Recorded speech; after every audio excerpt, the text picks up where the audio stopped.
نستهديه ونعوذ بالله من شرور أنفسنا وسيئات أعمالنا يهدي الله فلا مضل له ومن يضلل فلا هادي له ونشهد أن لا إله إلا الله وحده لا شريك له وأن محمدا عبده وحبيبه وخليله صلى الله عليه وآله وسلم. يقول الله تعالى في محكم تنزيله: قال يا إبليس ما منعك أن تسجد لما خلقت بيدي أستكبرت أم كنت من العالين. Allah Ta'ala dans Surat Sad, le verset 76, dit dans le sens, Allah Ta'ala dit: ô Iblis, qui t'a empêché de te prosterner devant ce que j'ai créé avec perfection? Iblis répond à son Seigneur. Et la réponse ordinaire lorsque Allah Ta'ala adresse la parole à l'un de ses serviteurs, la réponse ordinaire c'est: ô mon Seigneur, Qul Rabbi. Sauf qu'il s'agit ici de Iblis, le maudit. Il dit: je suis meilleur que lui. Tu m'as créé de feu et tu l'as créé d'argile. Et elle sera la parole adoptée par ceux qui soutiennent le racisme et la discrimination en islam. Sachez que la première parole ou le premier péché et la première parole maudite par Allah Ta'ala, c'est une parole qui prend référence à l'origine, à l'ethnie, à la supériorité d'une race. Donc Iblis, ici dans ce verset, il dit à son Seigneur: je suis meilleur que Adam. Adam, tu l'as créé d'argile, alors que moi je suis créé de feu. Et là, il mérite son châtiment. Okhruj, sors d'ici. Okhruj minha fa innaka rajim. Sors d'ici, tu es banni. Et il mérite aussi la malédiction divine. La première parole donc et le premier acte interdit en islam, c'est un acte de racisme. Et c'est pour ça la religion islamique, l'islam, est la première religion à appeler les gens à s'éloigner et à lutter contre le racisme et la discrimination. Pour quelle raison? Car Allah Ta'ala, lorsqu'il a créé les fils d'Adam, il les a créés tous de la même matière. Il les a créés tous de la même matière. Prenez le hadith que rapporte l'imam Ahmed ibn Hanbal dans son Musnad d'après Aouf ibn Abi Jamila. D'après Abi Sa'id al-Khudri radiyallahu anhu, أن النبي صلى الله عليه وآله وسلم قال: لما أراد الله أن يخلق الخلق قبض قبضة من جميع الأرض فكان في بني آدم الأسود والأحمر والأصفر. Dans ce hadith, le prophète sallallahu alayhi wa sallam nous dit, lorsque Allah Ta'ala a voulu créer les fils d'Adam, il a pris avec une poignée, c'est une métaphore, de tous les composants de la terre. Et c'est pour cette raison que les fils d'Adam, il y en a parmi eux des noirs, des rouges et des gens, c'est-à-dire de toutes couleurs. Donc on est tous venus de la même matière. Et c'est pour ça Allah Ta'ala maudit Iblis, car il n'y a pas de supériorité en islam. Tous les humains, bien toutes les créatures sont égales.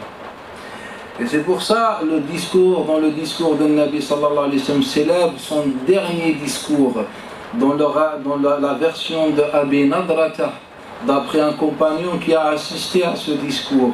أن النبي صلى الله عليه وآله وسلم قال يا أيها الناس, ô les gens.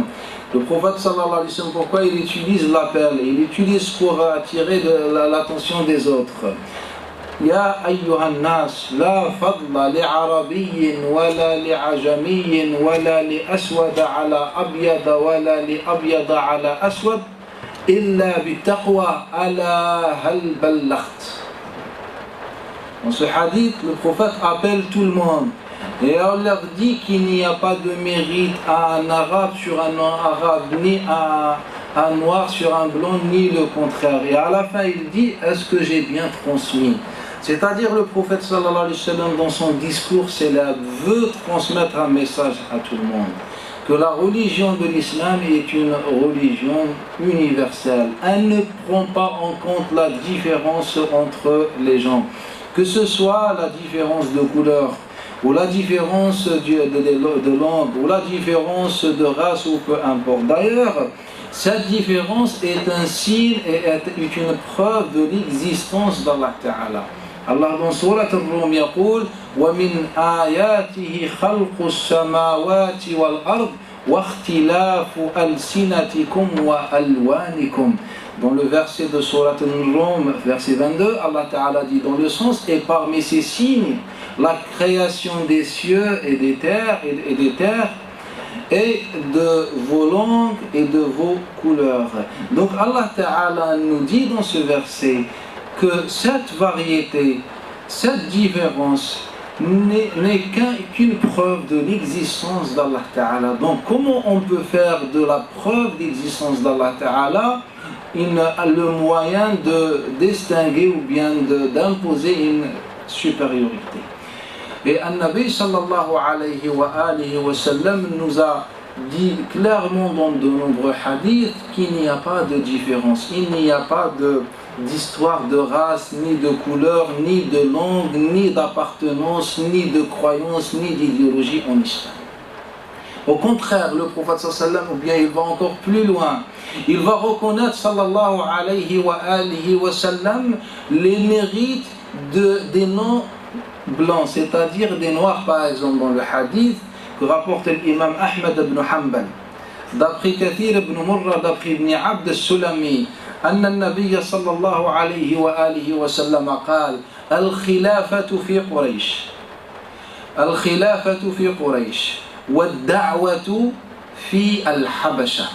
Dans ce hadith, le prophète nous dit que la gouvernance sera parmi Quraysh, ou chez Quraysh, alors que la da'wa, quand on dit la da'wa, c'est ce qui est plus important, c'est-à-dire le pouvoir, la politique dans l'histoire va être chez Quraysh, alors que le da'wa, le prêche et la transmission, la religion et ses sciences, tout cela sera chez Al-Habasha. Et qu'est-ce que Al-Habasha? Généralement, lorsqu'on traduit le mot Al-Habasha, on dit l'Éthiopie, etc.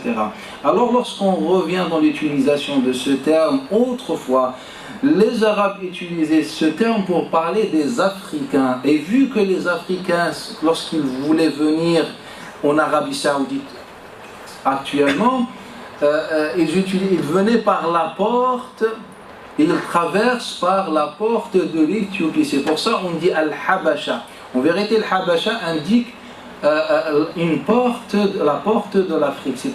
Donc la conclusion générale, quand vous trouvez le mot Al-Habasha dans une ancienne utilisation, dans un ancien écrit, il indique l'Afrique et non Al-Habasha en particulier, et non l'Éthiopie en particulier. Donc le Nabi sallallahu alayhi wa sallam nous dit, si le pouvoir va être chez les Quraysh, la da'wa et la religion de l'islam sera pris par et rapporté par qui? Et par les non blancs, c'est-à-dire par les noirs. Et dans d'autres hadiths, on voit clairement ce que le prophète sallallahu alayhi wa sallam voulait dire. Dans le hadith que rapporte l'imam al-Tabarani dans Musnad al-Shamiyin, d'après Urwata ibn Ruwaymin, d'après Jabir ibn Abdullah al-Ansari, أن النبي صلى الله عليه وآله وسلم قال لن تستكمل ثلثنا حتى يجيء السودان من الرعاة الذين يشهدون أن لا إله إلا الله. Dans ce hadith, le prophète, il nous dit que la communauté de l'islam ne se complète qu'après l'apparition des Noirs qui attesteront La ilaha illallah Muhammadun Rasulullah. En vérité, la communauté de l'islam, la communauté de Muhammad, en particulier celle des compagnons, est une partie des communautés de Muhammad général. Mais la grande majorité, ou bien la partie que le prophète sallam attendait, c'est la partie qui concerne les Noirs. Le Nabi sallallahu alayhi wa sallam dit qu'après l'apparition des Noirs. Et ces deux hadiths nous montrent clairement que la religion de l'islam ne fait pas de différence entre blanc, noir, transparent, jaune ou peu importe. Et elle ne fait pas la différence non plus entre les autres causes de différence chez certains. Dans un hadith que rapporte toujours l'imam Tabarani d'après Ata, d'après Abi Huraira, il nous dit, deux hommes se sont disputés devant le prophète sallallahu alayhi wa sallam. Et l'un des deux a dit au premier, ta mère est une noire. Et il a vu le changement du visage de Nabi sallallahu alayhi wa sallam. Et il a regretté, il a dit, oh messager d'Allah, demande à Allah ta'ala de me pardonner. فقال له النبي صلى الله عليه وآله وسلم ارفع رأسك وانظر إلى الملأ ارفع رأسك وانظر إلى الملأ. Il a dit relève, car il avait baissé sa tête, il a dit relève ta tête et regarde bien ces gens qui sont devant toi. لا فضل لأسود ولا لا فضل لك على أسود ولا أحمر إلا بما كان فيه فضل من الدين. Et il lui a dit, regarde bien ceux qui sont face à toi, et tu n'as pas de mérite sur un noir d'entre eux, ni un rouge, c'est une métaphore, sauf le mérite de ton dîne, le mérite de ta piété et ton comportement. C'est-à-dire que tu es égal à tout le monde. Il n'y a pas de différence entre les gens en islam. Tous ont le même degré. Et il n'y a pas non plus de différence entre les nationalités ni autre chose. Savez-vous ce que le prophète sallallahu alayhi wa sallam a dit sur les Romains, sur les fils d'Ishaq alayhi salatu wa sallam, sur les Occidentaux, car autrefois le monde occidental s'appelait Ar-Rum. Prenez le hadith dans l'authentique de Muslim, c'est-à-dire c'est un hadith qui est près de nous. Mais une fois par hasard, je suis tombé sur ce hadith, mais en français, mais il était falsifié. Je vais vous expliquer pourquoi. C'est un hadith qui est rapporté par l'imam Muslim, d'après Abi al-Ghayth, d'après Thawr ibn Zayd, d'après Abi al-Ghayth, d'après Abi Huraira. أن النبي صلى الله عليه وآله وسلم قال لا تقوم الساعة حتى يغزو 70,000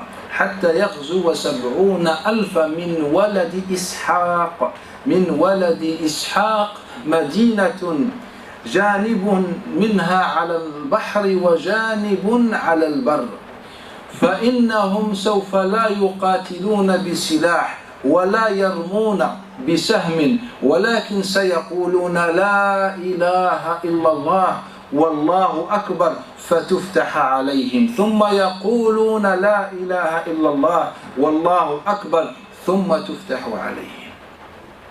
Dans ce hadith, avec sa chaîne de transmission, le prophète sallam nous dit dans le sens que l'heure ne viendra pas tant que 70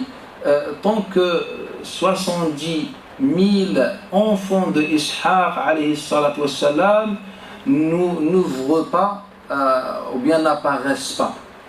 Dans la version que j'ai vue sur internet et dans certains écrits, c'est qu'ils ont remplacé les fils d'Ishaq, les enfants d'Ishaq, par les enfants de Ismaïl alayhi salatu wassalam, et ils prétendent que c'est le mot qu'il y avait une erreur de transmission. Alors que ce même hadith a été rapporté par d'autres savants, c'est-à-dire on est loin de l'authentique de Muslim. On prend par exemple le livre de l'imam al-Hakim ou n'importe quel livre, on va trouver le même hadith et il est bien rapporté avec la formule, l'expression les enfants de Ishaq. Et il nous dit, et ils ne combattront pas avec des armes, mais ils vont dire La ilaha illallah, et c'est ainsi que cette terre sera ouverte. C'est-à-dire qu'est-ce que je comprends en lisant ce hadith? Je comprends tout simplement que dans les enfants de Ishaq, c'est-à-dire les occidentaux selon l'utilisation ancienne, dans leurs enfants, dans leurs descendants, il y aura des gens qui vont porter la religion et qui vont ouvrir et conquérir les terres avec la ilaha illallah sans utiliser aucune arme. Et je comprends aussi que l'islam n'est pas une religion arabe, n'est pas une religion de Quraysh, n'est pas une religion non plus de Nadr ibn Kinana. C'est la religion universelle de toute l'humanité et toute l'existence. Dans le hadith aussi, toujours rapporté par l'imam Muslim, d'après Abi Hurayra, أن النبي صلى الله عليه وآله وسلم قال إن كان الإيمان معلقا بالثريا لو كان الإيمان معلقا بالثريا لناله رجال من أبناء فارس. Si la foi est dans la version de Salman al-Farisi et la version de l'imam Abu Nu'aym et d'autres dans les chroniques de Asbahan, si la science, et donc si la foi ou si la science était suspendue aux étoiles, il y aurait des gens, des descendants persans qui vont la récupérer ou bien la voir.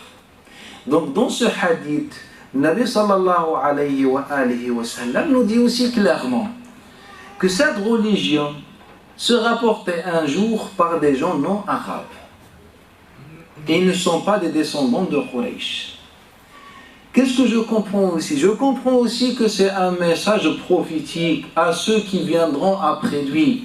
Il leur dit: réveillez-vous, ce n'est pas la religion d'un tel et d'un tel. Ce n'est pas la religion de Quraysh, ni la religion des descendants de Nabi sallallahu alayhi wa sallam, ni la religion de sa famille. C'est la religion de tous ceux qui veulent dire la ilaha illallah, Muhammadun Rasulullah sallallahu alayhi wa alihi wa sallam, et toujours avec les hadiths de Nabi sallallahu alayhi wa sallam, car parfois on trouve de la discrimination même à l'intérieur de notre religion. Toi tu n'es pas arabe et moi je suis arabe, moi je suis venu du bled et donc je parle et je maîtrise l'arabe, donc j'ai le haqq, j'ai la permission, j'ai le droit de lire le Coran et de t'enseigner ta religion. Mais toi, le pauvre non-arabe, tu n'as pas le droit. Ça, c'est du racisme et c'est la discrimination qui a été interdite dans l'époque de Nabi sallallahu alayhi wa sallam. Est-ce vrai que cette religion appartient aux Arabes? Eh bien, le prophète sallallahu alayhi wa sallam va nous dire ce qui va vous surprendre, je pense. Et je pense que la majorité d'entre vous vont entendre cela la première fois, et cela s'applique sur le reste des musulmans. C'est un hadith que rapporte l'imam At-Tirmidhi d'après Salih ibn Abi Salih, d'après Abi Hurayra. قال سألت رسول الله عن العجم. J'ai interrogé le Nabi sallallahu alayhi wa sallam sur les non-arabes, ceux qui ne parlent pas arabe. فقال لأنا بهم أوثق minni bi ba'dikum. La ana bihim awthaqu minni bi ba'dikum. Mon lien avec eux est plus solide que mon lien avec vous. Mon lien avec les non-arabes est plus fort et solide que mon lien avec vous. Qui vous? C'est les compagnons radiallahu, c'est Abu Bakr, Uthman, Ali, etc. Pourquoi le prophète sallallahu alayhi wa sallam dit cette parole? Il veut nous laisser un message. C'est comme il nous a dit lorsqu'il était au cimetière visiter les tombes, dans le hadith que rapporte Malik d'après son père, d'après Abi Hurayra. Il leur a dit: j'aurais bien aimé voir mes frères. Et bien les compagnons qui étaient présents, ils ont dit: Ya Rasulallah, nous sommes tes frères. Il leur a dit: non, vous êtes mes compagnons, mais mes frères, ce sont ceux qui ne sont pas encore venus. Pourquoi le Nabi sallallahu alayhi wa sallam nous appelle nous frères, alors qu'il appelle les grands compagnons compagnons? Le prophète voulait créer de l'affection avec les musulmans, avec ceux qui viendront après lui. Et nous, le prophète, on l'a oublié, on l'a délaissé. Le prophète pensait à nous et nous, on l'a on l'a délaissé. Donc de la même manière, va nous dire sur les noms arabes que vous, malgré moi, je suis le prophète qui est arabe, c'est-à-dire de naissance, mais ma religion n'est pas réservée aux Arabes. Et d'ailleurs, le prophète sallallahu alayhi wa sallam parlait souvent d'autres langues. Prenez par exemple le Bukhari ou n'importe quel livre du recueil du Hadith, vous allez compter combien de fois le prophète sallallahu alayhi wa sallam n'a pas parlé arabe, a parlé soit une langue africaine, soit c'est la langue perse ancienne. Dans le hadith que rapporte le Bukhari, d'après Khalid bint Khalid ibn Saïd, il a fait la même chose dans le Musnad de l'imam Ahmed ibn Hanbal avec Abi Huraira, il a fait la même chose dans l'authentique de Bukhari d'après Jabir ibn Abdullah al-Ansari, lorsque Jabir ibn Abdullah a invité les compagnons. On a constaté plusieurs fois que le Nabi sallallahu alayhi wa sallam parlait une langue qui n'est pas l'arabe. Pour quelle raison? Jusqu'à ce que l'imam al-Qadhi Iyad a dit, est parti très loin, il a dit que le prophète sallallahu alayhi wa sallam maîtrisait toutes les langues. Pour quelle raison? Il a dit ce qu'il dit l'imam al-Qadhi Iyad. Il dit, après avoir analysé, étudié le langage prophétique, je me suis rendu compte que le nombre de fois le prophète sallallahu alayhi wa sallam n'a pas parlé l'arabe. Je me suis fait une conclusion que cet homme ne peut pas ignorer les autres langues, car les expressions qu'il utilisait, ce sont des expressions qui ne sont connues que par ceux qui sont spécialistes dans leur langue. Mais pour quelle raison, moi j'aimerais bien savoir pour quelle raison le prophète sallallahu alayhi wa sallam ne parlait pas de plusieurs fois, éviter de parler l'arabe. Pour nous dire tout simplement que ce n'est pas une religion arabe, c'est une religion de la ilaha illallah.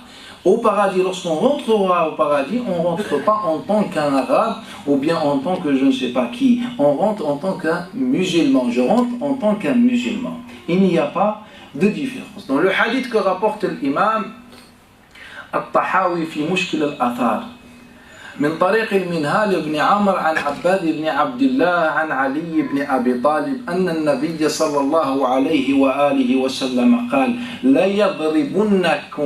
لا يضربنكم على الإسلام عودا كما ضربتموهم بدءا لا يضربنكم أي غير العرب لا يضربنكم على الإسلام عودا كما ضربتموهم عليه بدءا يعني كما ضربتم ودعوتم الناس إلى الإسلام في بداية الأمر سيعود الأمر لهم فيدعونكم إلى الإسلام. Dans ce hadith que rapporte l'imam Tahawi, d'après Abbad ibn Abbad, d'après Ali ibn Abi Talib, Nabi sallallahu alayhi wa sallam, il dit dans le sens que les noms arabes vont vous frapper comme vous les avez déjà frappés au début. Le sens, c'est vous les compagnons, vous avez commencé, et c'est vous qui avez appelé les gens à la ilaha illallah au début. C'est comme il disait Abu Huraira, ma lana naquduhum ila al-jannati bis-salasil fayadun. Il a dit, qu'est-ce qu'ils ont? On les appelle au paradis, enchaînés avec des chaînes, et ils refusent. C'est ça ce que les compagnons ont fait. Ont appelé, c'est-à-dire ils ont sacrifié, ils ont voyagé, ils ont Abu Darda, Omar ibn Khattab a envoyé dans son époque Abu Darda et deux autres compagnons à la ville de Hims en Syrie pour enseigner le Coran al-Karim. Mais quand on a étudié leur vie et leur fin, on a constaté que seul Abu Darda qui est mort dans cette ville. Sinon les autres compagnons, un il est mort à Palestine et l'autre il est mort en Irak. Qu'est-ce que je comprends? C'est-à-dire ce sont des gens qui ont sacrifié, qui ont voyagé, qui ont délaissé leurs biens et leur confort. Est-ce que l'un d'entre nous aujourd'hui peut délaisser ses biens ou son confort ou son foyer pour sortir, transmettre la religion et il ne revient qu'après 5 ou 10 ans? Pour nous aujourd'hui il est impossible. Pour les compagnons ça faisait partie de leur vie. Ça faisait partie de leur vie. Donc ce que vous avez fait aux compagnons au début, eh bien les non-arabes vont vous faire la même chose. Il viendra un jour où les arabes vont vous appeler à la ilaha illallah et vous allez refuser. Ou bien vous allez accepter. Et rappelez-vous lorsque ce qu'il rapporte l'imam al-Rama Hurmuzi fi al-Muhaddith al-Fasil, rapporté également par l'imam Ibn Abi Khaythama fi al-Tarikh, Qu'est-ce qu'il a dit? أن الإمام الزهري قال دخلت على هشام بن عبد الملك. الإمام الزهري est entré un jour chez Hisham ibn Abd al-Malik dans son palais. Était le roi ou le gouverneur. Il lui a dit من خلفت على أهل مكة. من خلفت على أهل مكة. Qui est à la tête de Mecca, c'est-à-dire qui est le mufti de Mecca, le savant de Mecca. قال عطاء ibn Abi Rabah. Un certain Ata ibn Abi Rabah. Il dit, est-il arabe? قال لا إنه من الموالي. C'est un nom arabe, c'est un ancien esclave. Sachant que Ata ibn Abi Rabah n'a appris la langue arabe que dans sa jeunesse, c'est-à-dire il ne parlait aucun mot arabe. Et il était noir. Il était noir. Et donc, il lui a dit وَمَنْ تَرَكْتَ وَمَنْ عَلَى الْبَصْرَةِ. Et qui est à la tête de Basra, une ville en Irak? قال الحسن البصري. قالها من العرب. Est-ce que الحسن البصري est-il arabe? قال لا من الموالي. من الموالي, c'est un nom arabe. C'est un nom arabe. Et à chaque fois, Hisham ibn Abd al-Malik lui posait une question toute simple. بما سادهم. Par quoi il a régné, par quoi il a eu son statut, ce statut. قال بالدين والعلم. Par deux choses, la piété et le savoir. Donc pourquoi Ata ibn Abi Rabah a eu ce statut? C'est grâce à sa piété et son savoir. Al-Hassan al-Basri, la même chose. Et puis Hisham ibn Abd al-Malik continue. Il lui dit وَمَنْ عَلَى الشام. Et qui est à la tête de Sham? قال مكحول. قال أمين العرب. قال من الموالي. قال. Il n'est pas arabe, c'est un nom de Mawali. Al-Makhoul. Étudiez un peu sa biographie et vous allez constater qu'il était l'un des grands savants de Tabi'in.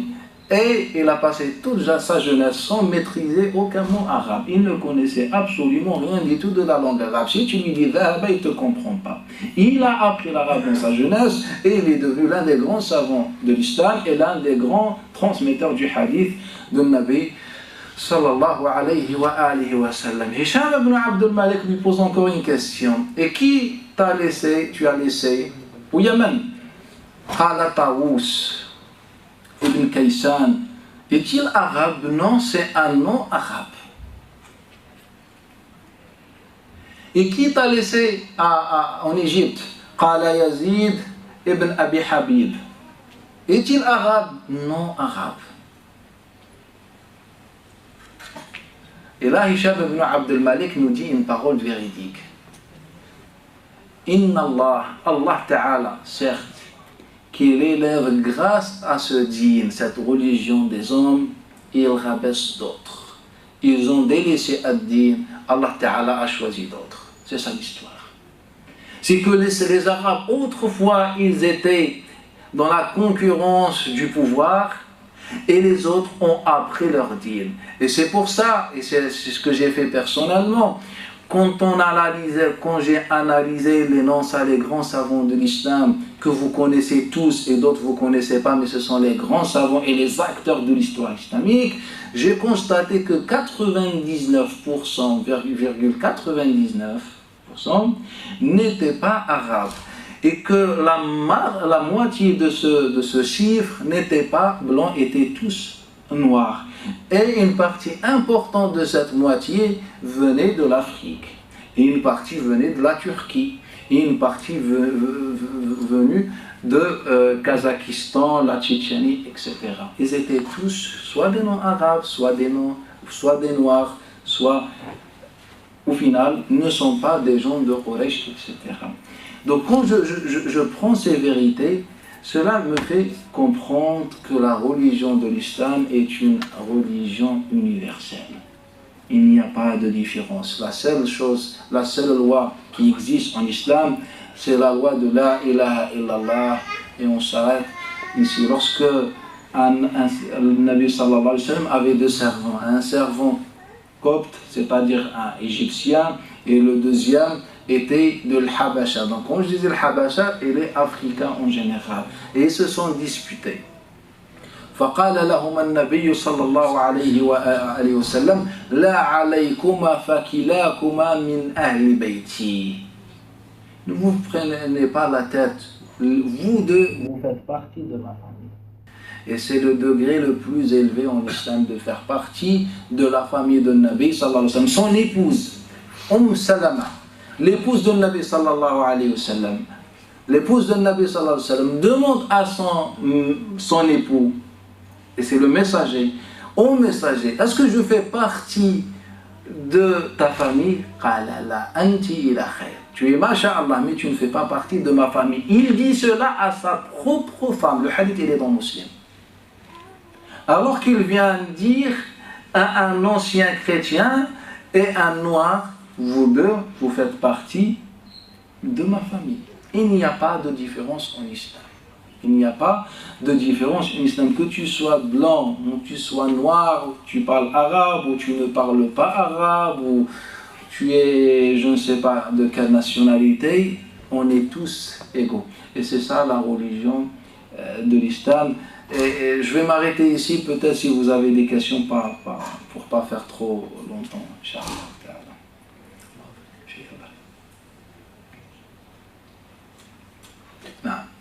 une question par rapport à tout ce que vous avez dit.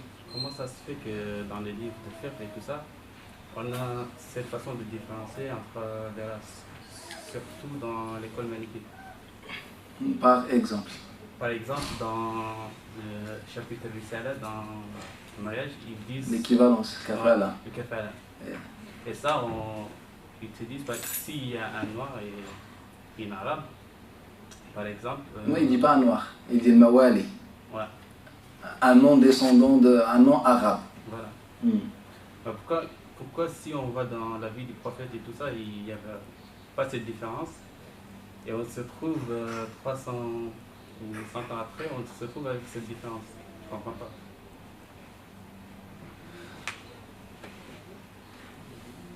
Moussa alayhi salam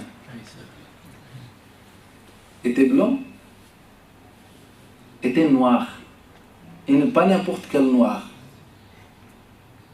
La vraie couleur noire, je ne trouve pas le mot. C'est un hadith rapporté par Muslim, d'après Atta, d'après Abdullah ibn Abbas, Kana karijal az-zotti. Rijal az-zott, ce sont des anciens africains. Et il était africain, un descendant. Certains se sont débrouillés, ils ont dit que Zot, ce sont des Perses venus de la Turquie, etc. Zot, ce sont des Africains. Mais bref, sans divergence, il était noir, très noir. Luqman, il était blanc, il était très noir. On ne parle pas des gens bruns ou juste un petit peu, très noir. Qaroun était un peu blanc arabe, non, il était très noir. Pour éviter que je vous donne toutes les chaînes de transmission. Qui d'autre? Oussama ibn Zayd, le bien-aimé de Muhammad sallallahu alayhi wa sallam. On l'appelle déjà Nuhibbu Rasulillah. On l'appelle le bien-aimé du messager d'Allah. Il était plus que noir. Son père, il était blanc. Mais son fils, le fils Oussama ibn Zayd, ibn Amir ibn Zayd ibn Haritha ibn Sharahil, était noir. Omar ibn Khattab était noir. Omar ibn Khattab, il n'avait pas une tête arabe. Il était noir, tout simplement. Qui d'autre? Ce que j'ai dans ma tête. Mais sinon, j'ai un recueil de tous les personnages, prophètes, messagers ou des pieux dans l'islam qui étaient noirs. Sans qu'on parle de tabi'in et de salaf salih, sont nombreux. Et donc quand tu viens me dire, ah ben l'arabe ne peut pas se marier, ou bien le non-arabe ne se marie pas avec l'arabe. Déjà, on a combien de messagers arabes?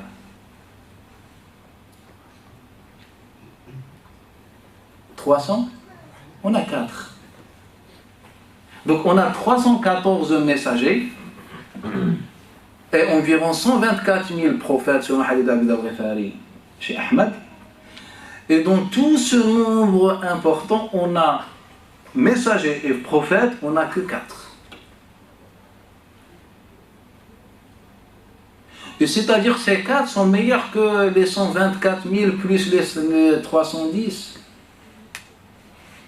Lorsque Allah Ta'ala a élevé, a choisi les hommes pour sa prophétie, il n'a pas pris en compte la couleur. Et si vous voulez qu'on joue ce jeu-là, ah bah je vais jouer. Vous dites que l'arabe ne se marie pas avec un non-arabe. Moi je vous dis, bah, les non-arabes et les non-blancs sont meilleurs que les blancs et les arabes. Pour quelle raison? Car Allah Ta'ala a choisi absolument que des non-arabes pour sa prophétie et ses messages. On a Muhammad sallallahu alayhi wa sallam, le dernier messager arabe. Le reste, des non-arabes.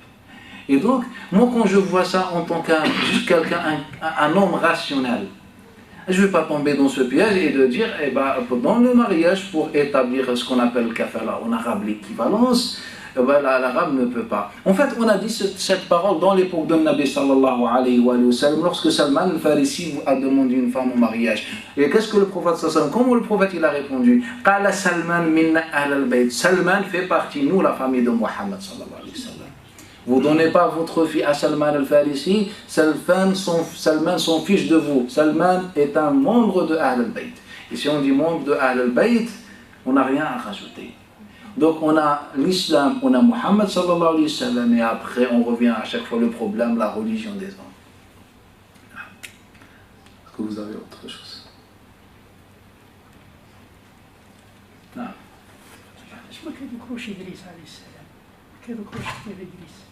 شكون اللي ما يذكرهاش؟ إدريس نبي الله إدريس. إيه. اش ما كيذكروش هو بعد آدم ولا آدم. علاش ما كيذكروش؟ ما فهمت. نبي الله إدريس. لا ما مذكور إدريس. ذكرها النبي صلى الله عليه وسلم في حديث المعراج. وأنه كان في السنة الرابعة. وأن الله تعالى رفعه للسماء الرابعة وهناك جاء ملك الموت قبل الروح نتاعه.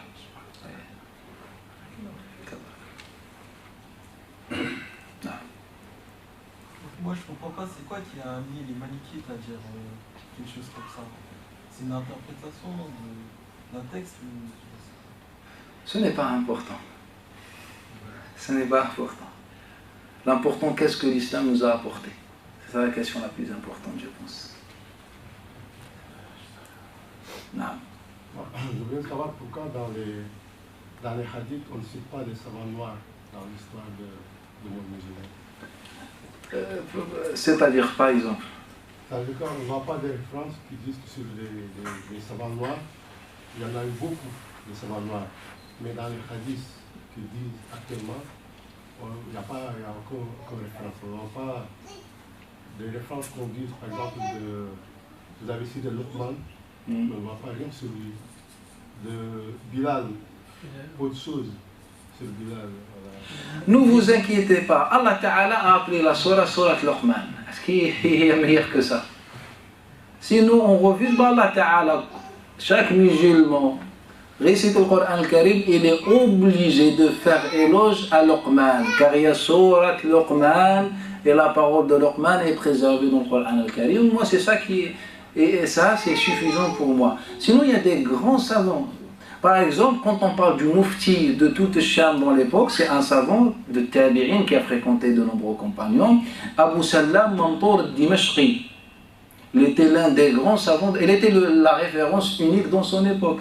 Quand on parle des savants de Makkah, j'ai donné l'exemple de Ata ibn Abi Rabah. Ata ibn Abi Rabah était la référence, était un Tabi'i. Mais savez-vous que les compagnons venaient apprendre la science chez lui ou pas? Les compagnons venaient apprendre, s'asseoir comme l'enfant s'assoit avec son père, avec Ata ibn Abi Rabah. Et c'est quelqu'un qui était non-arabe, qui était noir. Sinon, les noirs en général dans l'histoire islamique, pratiquement, moi si vous me dites, est-ce que vous connaissez un savant arabe ou bien qui n'est pas noir, j'ai du mal à vous répondre à cette question. Car tous les savants que je connais, pratiquement tous étaient noirs. Et tous les transmetteurs et les grands savants du hadith, je vous donne une information, la grande majorité d'entre eux étaient noirs. Muslim ibn Hajjaj l'authentique était blanc, El Taïb était noir. Ils sont nombreux, on n'a pas de ça. Le seul savant que peut-être je connais qui était arabe, c'est l'imam Shafi'i. C'est l'imam Shafi'i ou quelques-uns sont très peu nombreux. Sinon, les autres, ils étaient soit des non-arabes, soit... Je peux le prophète ne parlait pas souvent la langue arabe. Est-ce que vous avez dit tout à l'heure? Non, j'ai pas dit ne parlez pas souvent. Je dis que parfois il ne parlait pas l'arabe. Il ne parlait pas l'arabe. Eh non. D'accord. Sinon, Nabi Sassam, il est arabe. il parlait quoi, par exemple? Bah, et par exemple, il parlait le persan, par exemple.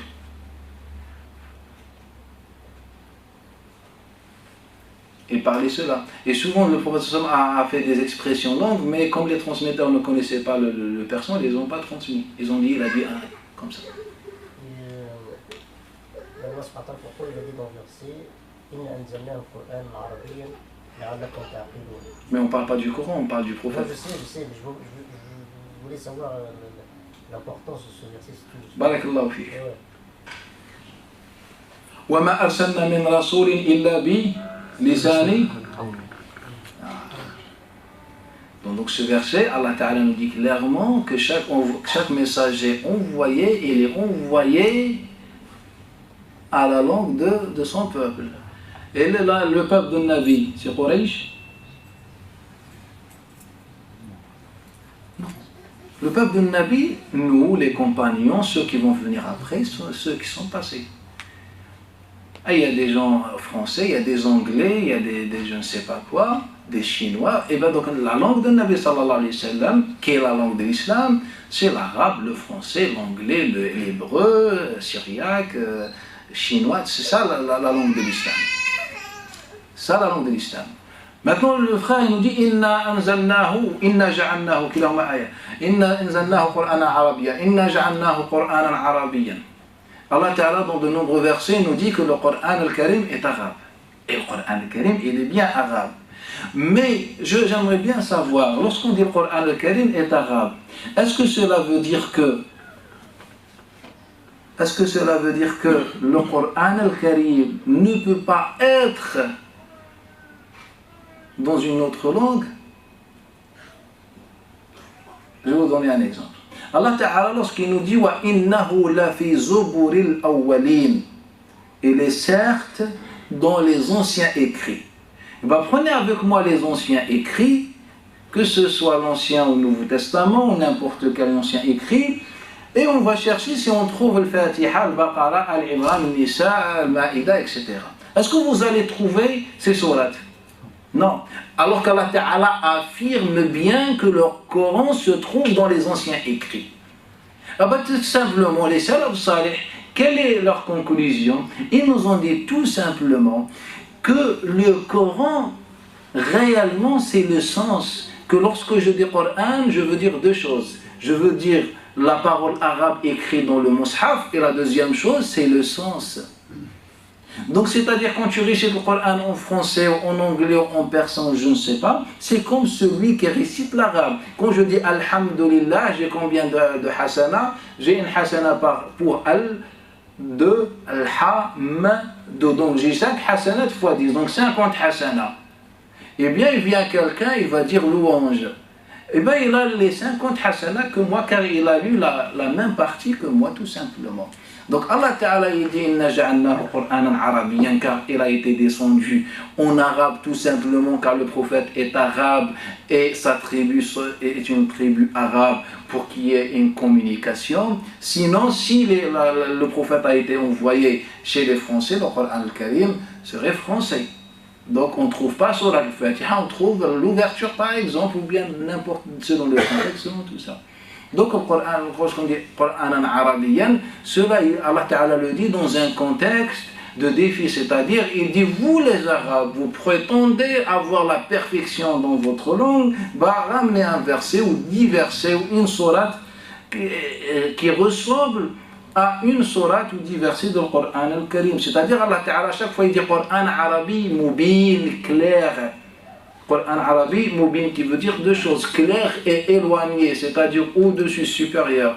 Donc il dit aux Arabes, ramenez le Coran, comme le Coran d'Allah Ta'ala. C'est ça ce que le prophète sallallahu alayhi wa sallam disait. Donc, dans ce verset, on ne comprend pas que le Coran reste arabe, ou bien, comme certains préfèrent dire, que la langue du paradis c'est l'arabe. C'est un mensonge.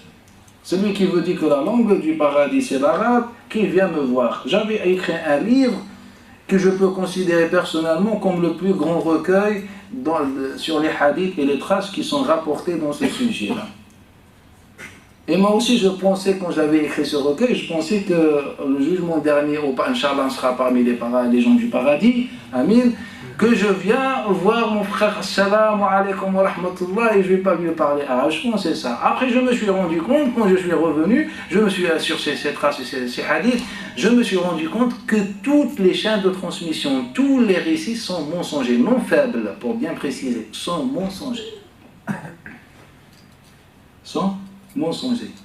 Personne ne connaît la langue du paradis. Ça se trouve, Allah Ta'ala va créer une langue qui n'existe même pas sur terre. Est-ce que vous avez autre chose? Ah. Est-ce qu'on peut réciter en français alors?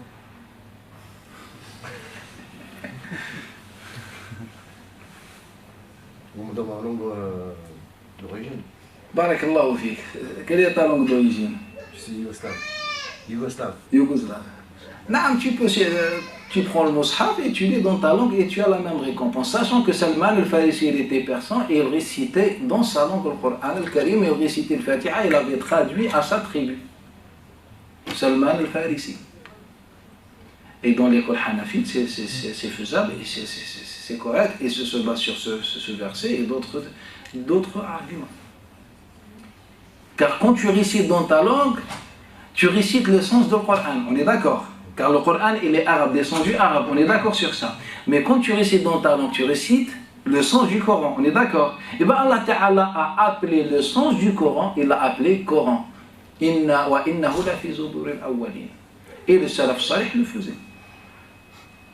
Le salaf salih, la traduction du Coran al-Karim est l'ancienneté de l'islam, c'est-à-dire depuis que Muhammad sallallahu alayhi wa sallam a été envoyé et les gens traduisaient le Coran al-Karim. J'ai lu un hadith du prophète al-Sallam, mais je ne sais pas s'il est authentique ou non. Quand il est allé dans l'Isra al-Maraj, et dans l'une des sièges pour le 4e ciel, il a trouvé des anges en train de faire tasbih avec 70 000 langues. Est-ce que c'est vrai? Non, c'est un hadith mensonger. Non. Est-ce que le fait que le prophète parlait plusieurs langues, est-ce que ça ne contredit pas les versets qui disent qu'il était un Nabi Ummi, c'est-à-dire analphabète? C'est comme ça que c'est traduit en français. Mais quel est le rapport? La langue, ça s'apprend dans la vie quotidienne. Ça veut pas, c'est pas forcément à l'école. Mais s'il savait ni lire ni écrire, comment ça se fait qu'il connaissait beaucoup de langues? Bah, tout simplement comme par exemple ceux qui sont venus des pays étrangers, ils ne savent ni lire ni écrire et ils parlent français par exemple. Comment ils ont fait? Sachant que le mot ummi, c'est-à-dire ceux qui n'ont pas eu de civilisation. Ils n'ont pas eu de... Est-ce que vous avez autre chose? Ah. Au début, le premier hadith que vous avez évoqué, vous avez dit que la dawa, elle va être chez le Hadesha, mais la gouvernance, elle va être chez le Quraysh. Après, vous avez une intervention où vous dites que peut-être que le calife, il doit être chez le Quraysh, ça n'a pas de base. Barakallahu fik. Et justement, tu viens de te refuter toi-même.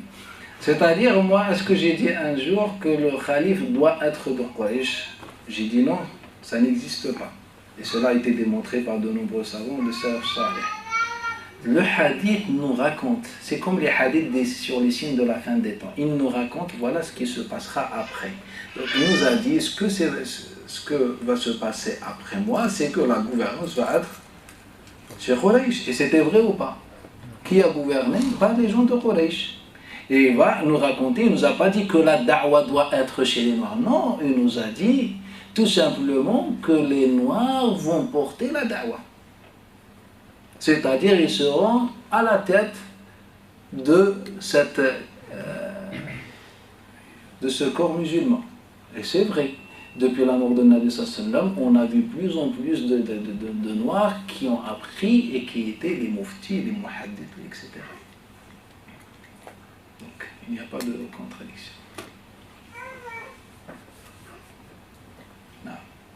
c'est une question qui n'a rien à voir avec le dars d'aujourd'hui. Ça dépend. Bismillah. En fait, c'est des questions. La première question, c'est est-ce qu'on a le droit d'avoir un chien, sachant que c'est pas un chien de garde, c'est juste un chien de compagnie.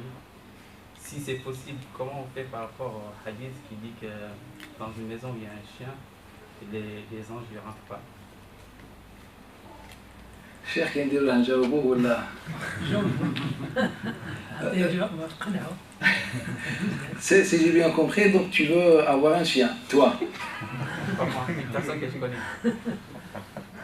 Non, car ça ne sert à rien de poser une question si on non, c'est une personne que je connais qui m'a dit de vous poser la question. Pourquoi n'est pas venue cette personne? Je sais pas. Peut-être qu'elle est là, mais qu'elle ne veut pas poser la question.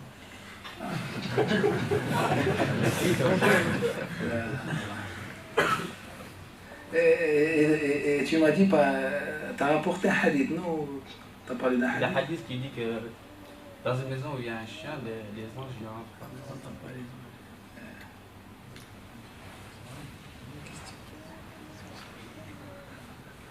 Jaoubou ou mais Jaoubou? Si, c'est une bonne question, très bonne question. Et moi je voulais l'éviter. On veut savoir aussi. Dans le sens, il y a des gens qui le disent, mais on ne sait pas. Si c'est vrai, si c'est pas vrai, tout le monde le dit. Tu ne dois pas s'approcher d'un chien, il ne faut pas être léché par un chien. Non, c'est une très bonne question. Aïe, barakallah.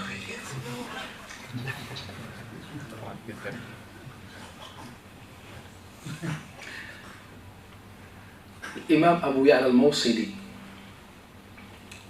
En fait, avant que je vous donne le hadith, quand on parle des anges ici, on ne parle pas des anges. On parle de Jibril uniquement. Comme il le dit Ibn Abd al-Barr et d'autres savants. On dit la tadkhul malaika bayt fihi kalb. On ne parle pas de malaika. C'est ce qu'on appelle en langue arabe, al-am al-makhsous. C'est-à-dire un terme général qu'on a voulu de lui un sens particulier. C'est comme Allah Ta'ala dans Surat An-Nisa, Surat Al-Imran, il dit Alladhina qala lahum an-nas inna an-nasa qad jama'u lakum. Shkoun an-nas huwa Abu Sufyan. An-nas, kalimat an-nas, yurad minha fi al-aya Abu Sufyan. Et donc, le mot ange dans le hadith qui est bien dans le Bukhari et Muslim ne veut pas dire les anges. Les savants disent que ce mot parle uniquement de Jibril. Et comment ils ont su ça? Pour des raisons. La première raison, c'est la cause du fait que le prophète sallam a prononcé ce hadith. C'est que c'était Jibril qui était venu. Donc ce n'est pas les anges. Et la deuxième chose, c'est que sans divergence, les anges ne suivent partout. Chaque personne a deux anges. Un ange pour ses bienfaits et un ange pour ses malfaits. Et ces anges, et donc tu peux faire le malin, tu vas ramener un chien, comme ça ils sont pris avec toi et tu fais ce que tu veux. Non, il n'y a pas de divergence que les anges ne suivent partout. Certains savants se sont trompés en généralisant le hadith. Sinon, le hadith d'après les anciens savants parle uniquement de Jibril. Maintenant, la question qui se pose. Si tu reçois Jibril alors que tu as un chien, là il ne rentre pas. Si Jibril vient t'apporter une révélation et que tu as un chien, là ça va poser problème. Mais vu que Jibril ne viendra jamais te voir comme ça va t'être embêté. Et نعم على لماذا الله تعالى هذا الكتاب الله تعالى قالنا لا يمسه إلا المطهرون. هذا الكتاب إلى إلبي. وقال النبي صلى الله عليه وسلم الحديث de Abi Daoud. Lorsqu'il est parti à Beit al-Midras, pas le hadith tout à l'heure. Lorsqu'il est parti dans le hadith d'Abdullah ibn Omar, Nafi' d'après ibn Omar, il est parti dans un synagogue chez les Juifs. Et il est parti, il rentre. Et il trouve At-Tawrat, la Torah posée par terre. فأخذها, il l'a mis sur un endroit surélevé. Par respect. Même si elle contient de la falsification, mais elle est dite parole divine ou bien un livre saint. Donc ça c'est ce que le prophète a fait pour Tawrat. Donc imaginez le Coran al-Karim. Et donc Jibril alayhi salam, c'est le transmetteur de la parole d'Allah Ta'ala. Et lorsqu'on transmet la parole d'Allah Ta'ala, il faut qu'il n'y ait ni péché, ni quelque chose qui perturbe. Et c'est pour ça que Jibril ne vient pas si tu as chez toi quelque chose qui distrait ou qui je ne sais pas.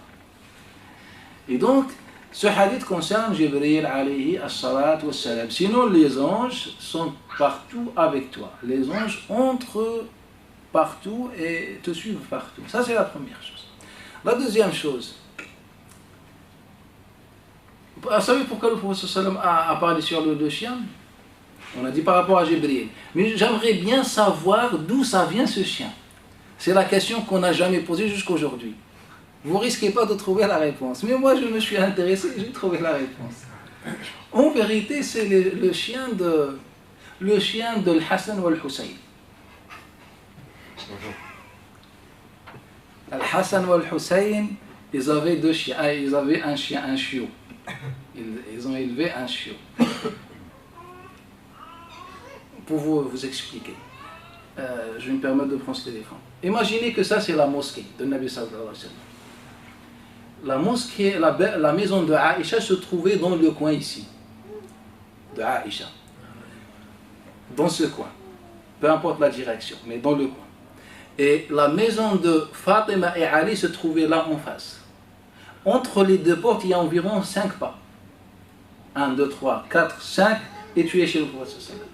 Donc quand tu rentres, quand Fatima sort, elle a 5 pas pour rentrer chez le prophète sallallahu alayhi wa sallam. Et donc ce chiot, le hadith est rapporté par l'imam Abu Ya'la d'après Mujahid ibn Jabr d'après Abi Huraira. Et donc il sort de là et il rentre. Il a quelques pas et il rentre. C'est pour ça qu'il se trouvait en dessous du lit de Nabi sallallahu alayhi wa sallam. Moi j'aimerais bien savoir si le chien est interdit, c'est-à-dire de l'élever, etc. Pourquoi le prophète sallallahu alayhi wa sallam a permis à ses petits-fils cela? Il faisait piston. Toi, c'est pas... Non. Car il faut qu'on soit réel un petit peu. Si tu me dis que le prophète habitait par exemple à Alfourville et dans le nord d'Alfourville, il y a sa fille. Là, il n'était pas au courant et ça. Mais là, on n'est même pas 5 pas. Et même si le chien ne sort pas, il aboie. Même s'il aboie pas, Al-Hassan ou Al-Hussein va lui appeler. Donc on va savoir que le prophète ne peut pas ignorer l'existence de ce chien.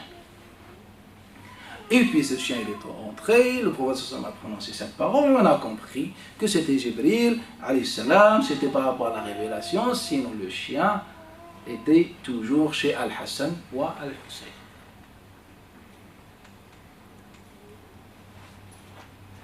Malik d'après Abi Zinad, d'après Al-A'raj, d'après Abi Huraira. L'homme qui est, ou bien la femme qui était dans le péché et qui est entrée au paradis à cause ou bien grâce à un chien. Elle lui a donné à boire.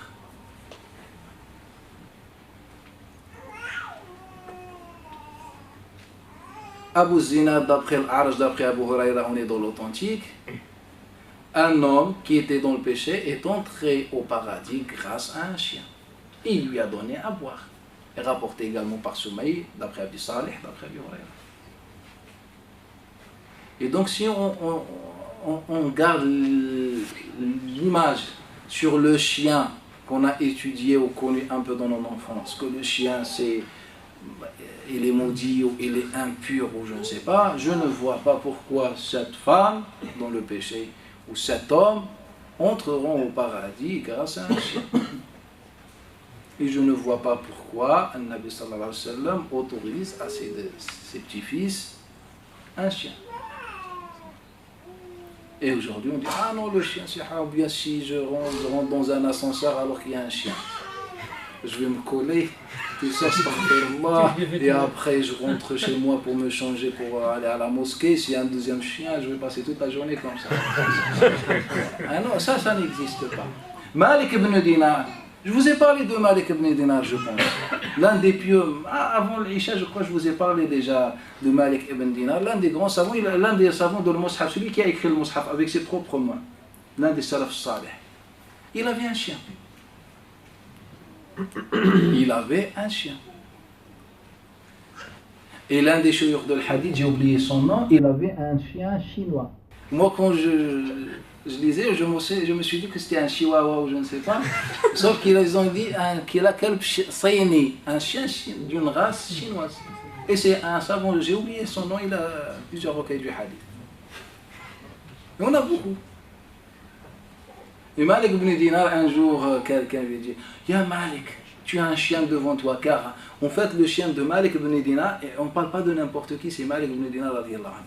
Et il avait son chien, il mettait, quand il dormait, il mettait sa tête sur sa jambe. Il dormait comme ça. Et on lui dit, Ya Malik, anta ma'a jalal, toi Ya Malik, et ta grandeur, tu es le grand savant, l'écrivain de le Mushaf, tout ça. Et il leur disait, il est meilleur qu'un compagnon mauvais. Au moins le chien, masha'Allah, la douceur. Ça n'est pas quand quelqu'un il vient avec un sourire vers toi, et quand tu tournes ton dos, ça commence. Il ne faut pas se prendre la tête avec ça. Si on peut finir sur la masala, est-ce que vous pouvez parler de la langue du chien? J'ai entendu qu'il y avait une divergence sur la langue du chien. La salive. La salive, voilà. Est-ce qu'elle est pure, est-ce qu'elle n'est pas pure? On a la règle fondamentale qui dit, ou bien la règle juridique, al-idhnu bi-shay'i idhnun bi-mukammilatihi. Al-idhnu bi-shay'i idhnun bi-mukammilatihi. Quand il y a une permission d'une chose, toute chose complète cette chose est permise aussi. C'est une règle juridique. Si moi je te dis, ah bah les chiens, par exemple, ce qui est concret, le chat. Si on prend l'exemple du chat, le chat, au principe, il a le même statut que les bêtes ou les animaux qui sont considérés comme impurs. Vous corrigez la vision. Quand on dit impur en islam, ça ne veut pas dire qu'il est maudit ou qu'il n'est pas propre. Il y a une différence. L'impureté est un jugement posé. Qu'est-ce que ça veut dire impureté? Impureté en islam n'a aucun sens. Le seul sens qui existe pour l'impureté, c'est que c'est une chose qui ne te permet pas de prier dans l'état. Ça ne veut pas dire que c'est sale. Tu as de la saleté, tu peux prier avec. Donc l'impureté, ce n'est pas quelque chose de matériel qui te fait, ou je ne sais pas. C'est rien du tout. On appelle ça hukm wada'i. On dit une façon de parler pour ne pas prier dans l'état. Et donc, le chat a le même statut que les autres. Sauf que lorsque le Nabi sallallahu alayhi wa sallam nous a autorisé le chat, il a autorisé tout ce qui peut provoquer le chat. Donc il nous a dit, vous pouvez garder le chat. Et donc, est-ce que le chat est impur? Il est pur. C'est des chats nous touchent, ou nous lèchent, ou je ne sais pas. Et donc le chien, c'est la même. Si on dit qu'il est autorisé, on ne peut pas dire que sa langue est impure, ou bien sa salive est impure. Car sinon c'est contradictoire. La règle juridique nous dit, quand on autorise une chose, tout ce qui complète la chose est autorisé, dans le sens. Donc si on dit le chien est autorisé, et donc sa salive est pure. Et si on dit qu'il est interdit, sa salive est impure. Et comme on dit le chat est autorisé, donc sa salive est autorisée. Il y a le hadith, on ne comprend pas que la langue, sur la salive du chien, il y a quand même quelque chose. Non. Le hadith, c'est un hadith que rapporte Malik d'après Abi Zinad, d'après Al-Arj, d'après Abi Huraira, que lorsque le chien boit dans la tasse de l'un d'entre vous qui le lave 7 fois, en vérité, Abu Huraira lui-même ne l'avait pas 7 fois. Abu Huraira, le seul qui a rapporté ce hadith, qui a attribué ce hadith pour Rasul, c'est Abu Huraira. Et bien Abu Huraira ne l'avait pas 7 fois. Donc qu'est-ce que je comprends? Je comprends que c'est une parole dans le contexte de l'hygiène, pas plus. Ne parle pas d'impureté, car Abu Huraira, le seul qui rapporte, le compagnon qui est le mieux placé pour comprendre le hadith, la parole prophétique, il ne l'avait pas 7 fois comme il rapporte Tahawi et d'autres. Il l'avait 3 fois, donc je comprends tout simplement que le Nabi sallallahu alayhi wa sallam ne parlait pas d'impureté, ou je ne sais pas ce que tu peux imaginer, mais il parlait de l'hygiène, tout simplement, que lorsque le chien Sachant que dans l'école malikite, pas dans le mashhour et l'histoire de le mashhour, mais dans la vraie école malikite, ils nous ont donné la réponse pour laquelle le prophète sallam a dit ça. Ou bien le contexte. Ils nous ont dit cela ne s'applique pas sur la nourriture. Par exemple, tu mets une assiette et dedans il y a de la nourriture et une tasse ou un seau et dedans il y a de l'eau. Donc s'il lèche les deux objets, pour l'assiette de la nourriture, on ne lave pas. Et pour l'autre, on lave. Pour quelle raison? Car les Arabes autrefois, les Arabes autrefois prenaient toutes les précautions pour ne pas laisser la nourriture devant les chiens. Et il était moins exigeant, ou bien tolérant quand il s'agit d'eau. Et donc les Malikites nous ont dit, il y a une différence. Pour l'eau, on lave, pour la nourriture, on lave pas. Donc qu'est-ce que je comprends encore, après avoir vu ce contexte? Je comprends tout simplement que ce prophète, c'est par hygiène et pas par autre chose. Sinon l'impureté s'applique sur les deux, il n'y a pas de différence. Inch'Allah, est-ce que vous avez autre chose? Ou bien on s'arrête Inch'Allah ici. Alhamdulillah, alhamdulillah, alhamdulillah. Allahumma salli ala Muhammadin wa ala ali Muhammadin kama sallaita ala Ibrahim wa ala ali Ibrahim. Wa barik ala Muhammad wa ala Muhammad kama barakta ala Ibrahim wa ala ali Ibrahim fil alamin innaka Hamidum Majid. Allahumma ij'alna min alladhina yastami'una qawla fayattabi'una ahsanah. Allahumma ij'alna min alladhina yastami'una qawla fayattabi'una ahsanah. Allahumma istakhdimna li nusrati dinik.